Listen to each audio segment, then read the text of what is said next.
자, 오늘은 캐릭터에 대한 측면이 아니라 여러분 그 자체, 여러분의 브랜드 이미지에 대한 측면으로서 브랜드 이미지 따라잡기 5회차 수업을 지금부터 시작하겠습니다. 자, 우선 여러분, 이건 첫 시간에 제가 말씀드렸던 겁니다. 여러분의 PT의 주체는 바로 당신이 되어야 됩니다. 그럼 당신이 바로 어떤 사람으로 보여질지에 대한 측면을 계속해서 고민하고 만들어 가실 필요가 있겠죠.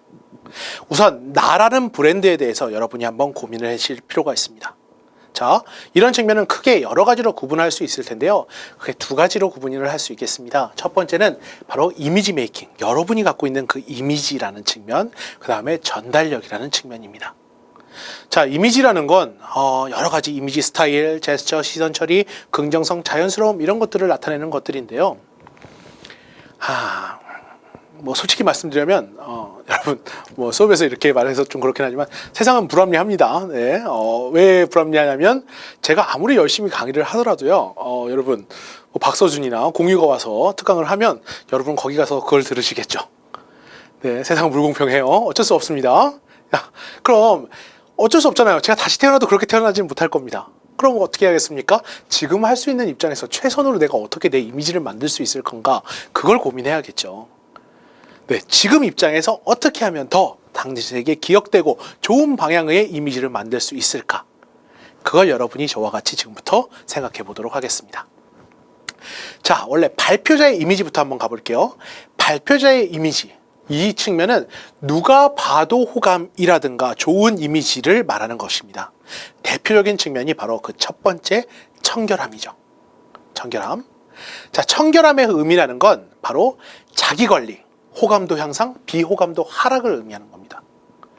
그러니까 어떤 사람이든지 간에 깔끔하게 나오는 것과 예를 들어서 만약 제가 이렇게 흰 셔츠를 입고 있는데 떡볶이를 먹었다 흘렸던 게 여기 딱 있어. 그러면 상대적으로 봤을 때 저 사람은 저런 것도 체크하고 오지 않았나. 정말 기본적인 관리가 안 돼 있는구나. 뭐 이렇게 될 수도 있고요. 머리 스타일 같은 경우에도 마찬가지겠죠. 막 너무 떡진 머리라든가 누가 봐도 너무 부시부시해요. 그렇게 되게 되면 상대적으로 너무 호감도 자체가 떨어지게 되겠죠. 그런 측면에서 청결함이라는 건 가장 기초적인 측면에서 호감도를 향상시킬 수 있는 방법이자 비호감도에 대한 하락을 할 수 있는, 그러니까 그래도 뭐 내 얼굴 스타일이나 뭐 다른 스타일이 내 스타일은 아니지만 그래도 뭐 깔끔하니까 이렇게까지 인식할 수 있는 중요한 포인트가 된다는 겁니다. 자, 옆에 나와 있는 사진을 보시면 대표적인 면접 복장이죠. 면접 복장으로 나와 있는 사진인데 이러한 이미지들이 왜 필요하냐면요. 보통 일반적으로 면접 복장이라는 게 그렇게까지 튀지 않고 깔끔하며 비호감도가 없는 형태의 그냥 안정적인 형태의 이미지를 만들어가는 복장이기 때문입니다. 그래서 여러분들이 보통 PT를 할 때도 원래 PT 주제에 따라 조금 다르긴 합니다. 되게 임팩트 있게 가거나 화자에게 집중되는 주제에서는 조금 더 튀는 거나 아니면 튀는 포인트를 갖고 있어도 상관없지만 일반적인 측면에서 PT에서는 이런 안정적인 청결하고 자기 관리가 잘 되어 있는 복장을 하고 계시는 걸 추천드립니다. 자, 여기 있는 사진을 보시면 대표적으로 면접 복장이죠. 여러분이 PT를 하실 때는요, 이러한 면접 복장을 참고하시는 게 가장 좋은데요. 왜냐하면 바로 이 면접 복장이 튀지 않는 복장이기 때문입니다. 실제로 여러분에게 청결함을 나타내면서 아니면 어떤 내용 전달을 할 때 가장 일반적인 게 이러한 면접 복장이라고 할 수 있는데 보통 이런 복장을 설정할 때 어떻게 하겠습니까? 상대에게 거부감을 주지하고 되게 안정적이고 뭔가 이 비호감도에 대한 하락을 만들어갈 수 있는 복장을 보통 이러한 면접 복장으로 많이 설정을 하게 됩니다. 가장 일반적인 형태의 복장이라고 할 수 있죠. 하지만 무조건 이게 다 좋다라는 건 아닙니다. 주제에 따라 좀 달라질 수 있어요. 여러분이 말하려는 주제가 당신이 주가 되고 기억하는 요소, 당신이라는 사람에 대해서 꼭 기억을 해야 되는 측면이 있으면 그러한 화자에 대한 기억 요소가 필요하고 그 반면에 이제 차별화된 이미지 요소가 꼭 있었을 때 훨씬 더 그 사람에 대해서 기억하기 쉬운 거죠. 근데 요걸 할 때도 주의하실 건 차별화된 이미지는 좋은데 그게 너무 과해서 거부감이 일 정도면 안 됩니다. 그러니까 이렇게 한번 예시를 들어볼까요? 제가 여러분에 대해서 만약 여러분 전문적인 측면의 어떠한 주제에 대해서 말을 하고 있고 PT를 하러 왔는데 가수 뭐 태진아나 이제 약간 트로트 복장 같은 걸 입고 반짝이 복장을 입고 여기서 강의를 하고 있으면 아무리 전문적인 용어를 쓰더라도 이미지 자체가 저 사람은 도대체 가수인가 뭐 교수인가 헷갈릴 수밖에 없다라는 거죠. 그런 측면에서 이제 거부감이 없어야 된다는 거죠. 차별화된 이미지, 그 사람에 대한 포인트는 있는 건 나쁘지 않은데 그게 과해서 거부감이 될 정도면 문제가 된다는 겁니다. 자, 두 번째는 바로 신뢰성에 대한 측면이에요.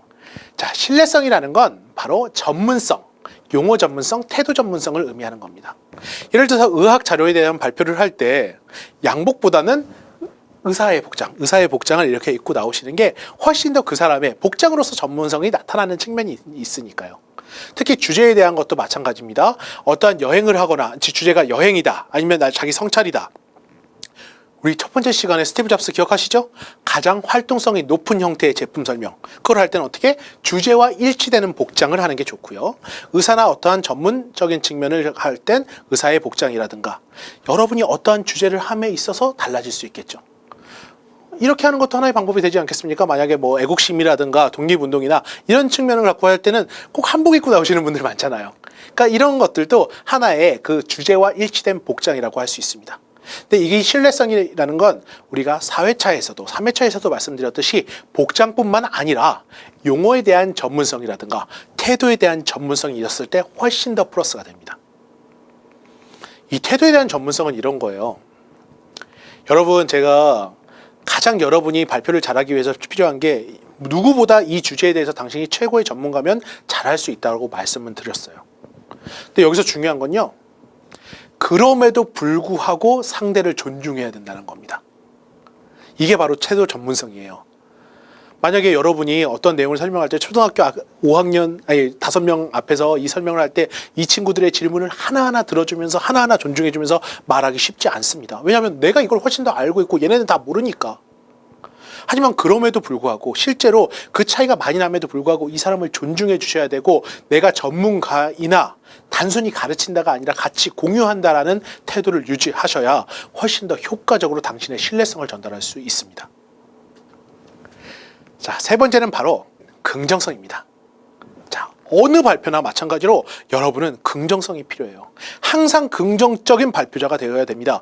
긍정적이라는 건 소통의 시작이자 소통의 유지, 당신에 대한 호감도의 향상, 비하감도의 하락을 의미하는 겁니다. 쉽게 말하면 웃으세요. 웃어주세요. 긍정적으로 반응해주세요. 적극적으로 반응해주세요. 뚱한 표정하고 계시지 말아주시기 바랍니다. 왜 그러느냐? 여러분, 제가 지금까지 정말 수많은 강의를 해보면서 한국 사회에서 느낀 것 중에 하나가 뭐냐면요, 어디를 가나 발표나 강의를 하다 보면요, 한 70% 정도는 무표정으로 있습니다. 이렇게 표정이 하나도 없어요. 이렇게 있습니다. 여러분도 힘이 떨어지죠.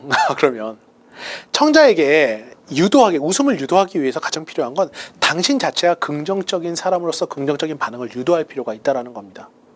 당신이 적극적으로 나가면, 더 자세히 들어가면 그 사람도 그렇게 반응을 하게 됩니다.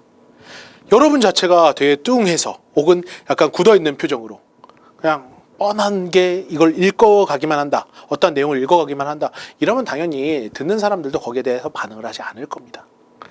웃는 게, 적극적으로 다가가는 게 바로 소통의 시작이고 지속적으로 이러한 공감이 유지되는 게 바로 소통의 유지입니다.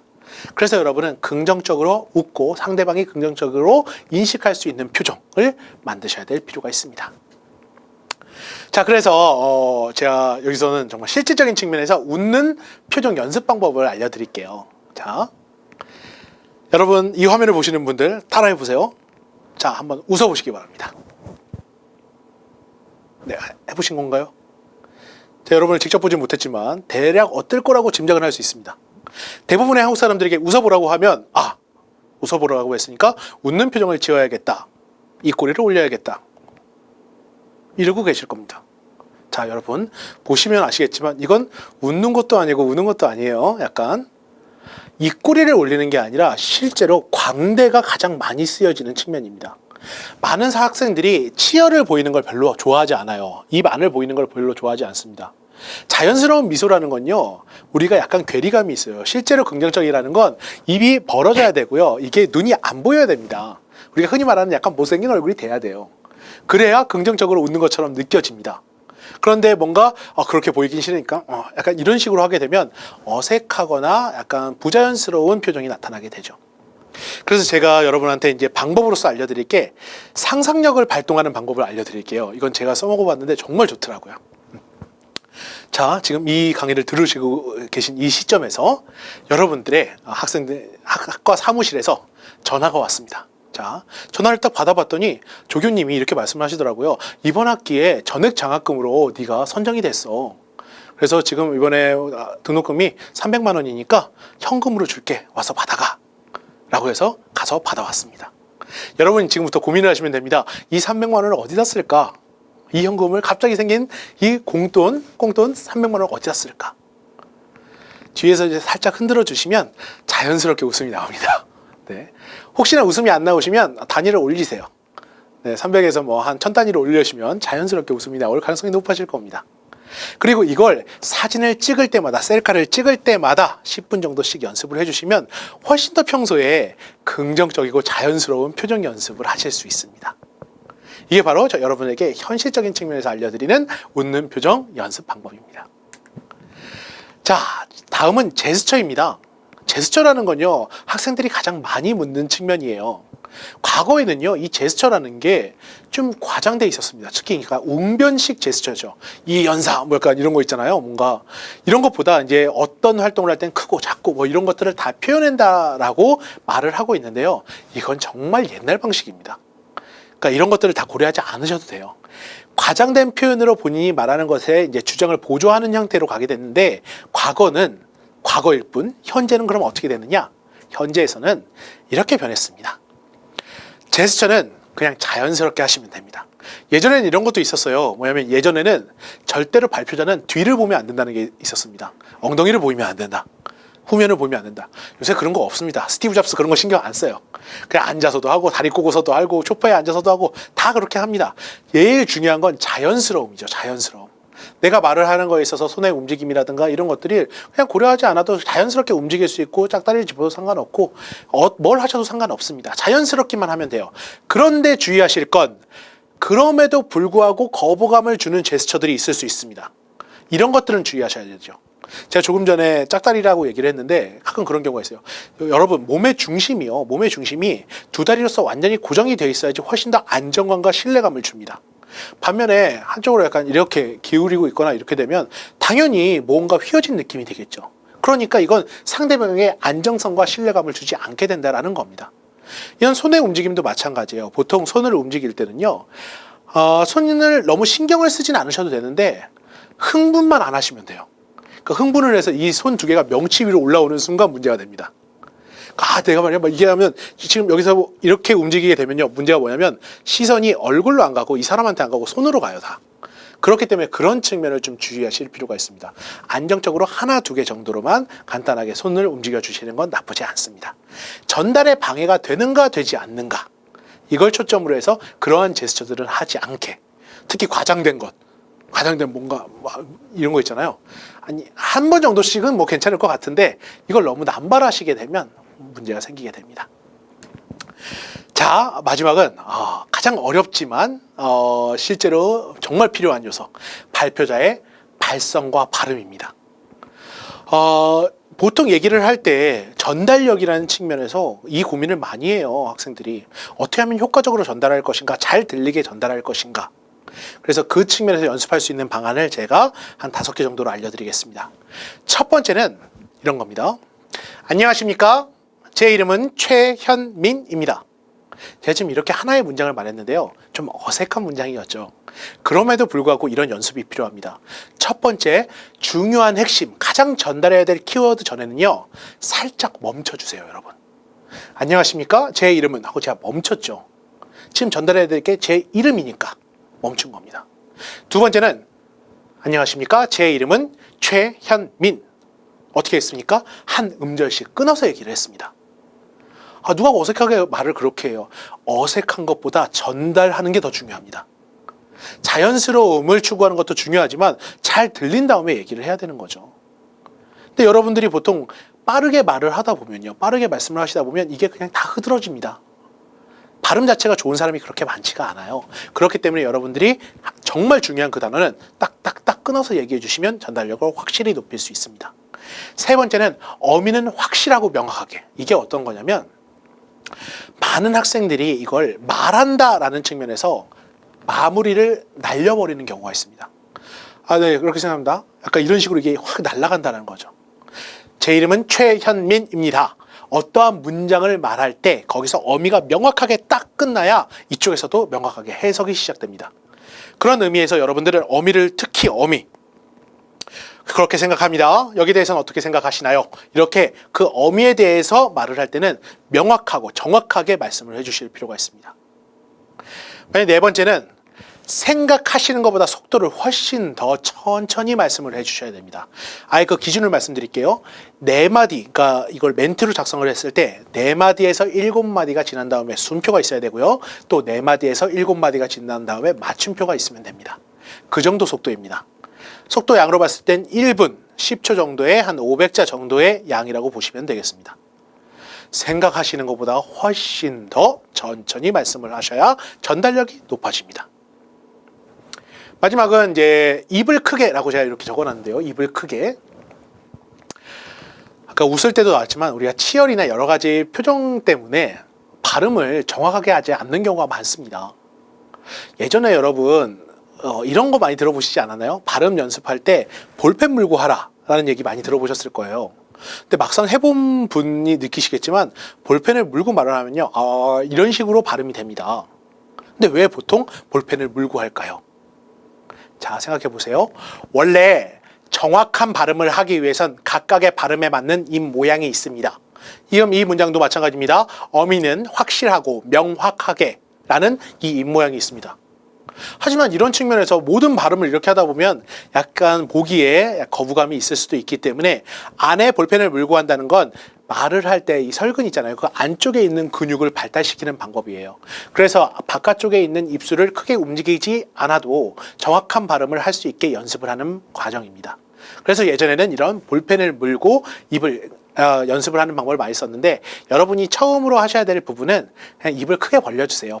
발음 하나하나를 더 명확하게 한 다음에 나중에 연습을 하셔도 됩니다. 자, 마지막은 기술의 변화를 적용하는 방식입니다. 뭐냐면, 여러분 아마 갤럭시나 약간 이러한 핸드폰을 보시면 음성 녹음 텍스트 캡처가 있을 겁니다. 음성 녹음을 할 때 자동으로 이제 텍스트 캡처가 되는데요. 여러분이 발음이 괜찮은지를 확인하기 위해서 할 수 있는 방법, 알아들어야 됩니다. 그 기계가. 그러니까 여러분이 말을 했을 때 텍스트 캡처가 정확하게 내가 의도한 대로 말이 나와야 된다는 걸 의미하는 겁니다. 상대적으로 봤을 때 이제 한국 제품, 그러니까 한국말 같은 경우에는 갤럭시 빅스비로 연습하시는 게 좋고요. 그 다음에 영문으로 발표를 하시는 건 시리로 하시는 게 좋습니다. 실제로 그 차이가 약간 있더라고요.